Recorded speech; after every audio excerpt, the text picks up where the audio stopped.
احتفاء بنخبة من النساء المغربيات اللواتي بصمن على مسارات مهنية متميزة، نظمت ثلة من الفعاليات الإعلامية والجهوية بالمسرح الوطني محمد الخامس حفلا تكريميا.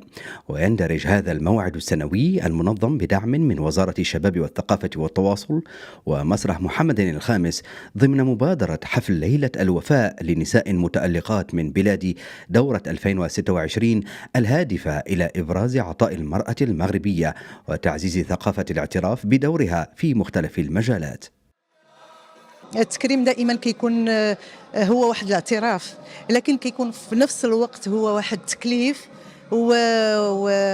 وماشي نهاية مسار، أو هو بداية مسار ثاني بتحديات جديدة، بأفكار جديدة، بأفق جديدة. وقد شهدت هذه الفعالية تكريم 12 شخصية نسائية ملهمة قدمن إسهامات نوعية في شتى المجالات، لا سيما الإعلام والقضاء والطب والهندسة والتعليم العالي، ونجحن في فرض حضورهن لتغذو تجاربهن نماذج محفزة للأجيال الصاعدة.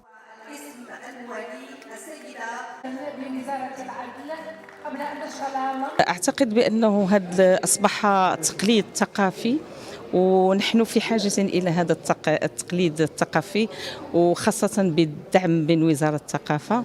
وأعتبر بأن هذا التكريم ليس لحسابي الخاص لي أنا فقط، ولكن هو كذلك لكل النساء المغربيات اللواتي يساهمن بكل إخلاص يوميا في تنمية هذا الوطن. جد سعيدة اليوم بهذا التشريف ضمن المتألقات اليوم في مسرح محمد الخامس بالرباط، فرصة للتأكيد على المكانة القيمة للمرأة المغربية في المجتمع المغربي في جميع مجالاتها وتخصص عملها.